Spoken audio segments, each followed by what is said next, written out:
Dr. Amara Voss stared at the flickering fluorescent light above her bunk, its hum a constant companion in the cold, windowless detention cell. 3 months. 3 months since ICE agents had intercepted her on the way to her Harvard lab. 3 months of bureaucratic limbo despite her spotless record. 3 months of silence from a system that had once celebrated her breakthroughs in climate modeling.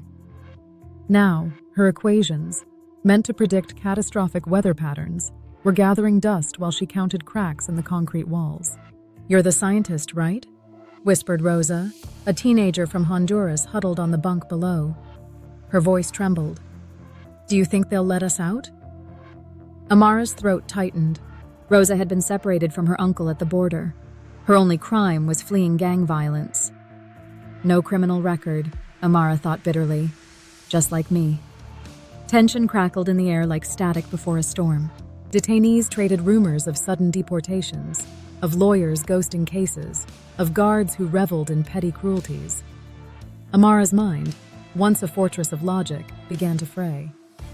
She dreamt of her lab, the scent of freshly printed data, the click of her students' keyboards, only to wake to the clang of steel doors. Then, a spark.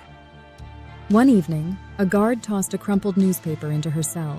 Buried in the margins was a headline: "Harvard demands release of climate expert, a travesty of justice." Her colleagues had gone public. Protests erupted outside the facility. Hashtags trended. Senators demanded hearings. But ICE remained unmoved, doubling down with vague accusations of visa irregularities. The breaking point came during a visit from a harried pro bono attorney. "They're stalling," he said, sliding a legal pad through the partition. "But we've got a hearing in 48 hours. Write down everything. Dates, interactions, anything." Amara's hands shook. This was her last equation to solve: freedom. That night, Rosa fevered, her cough echoing through the cell block. Amara banged on the door until a guard arrived. "She needs a doctor," she demanded. The guard smirked. "File a request." Desperation ignited defiance. Amara tore a page from her legal pad and scrawled a note in Spanish, English, and Creole. "Sick child here. Help us." She folded it into a paper plane and launched it through the narrow meal slot.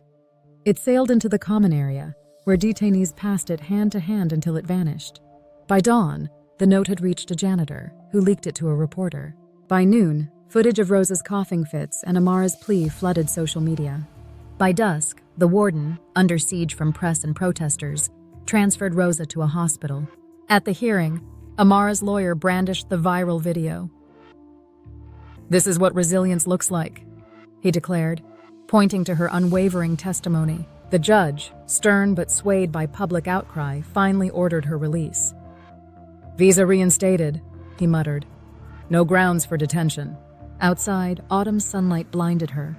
Reporters swarmed, but Amara's gaze locked onto her lab team in the crowd, holding a banner.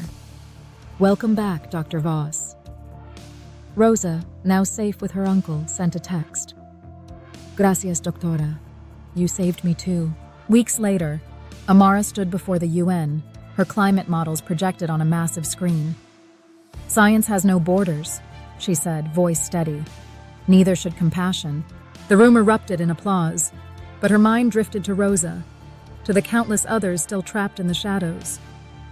The equations hadn't changed, but Amara had.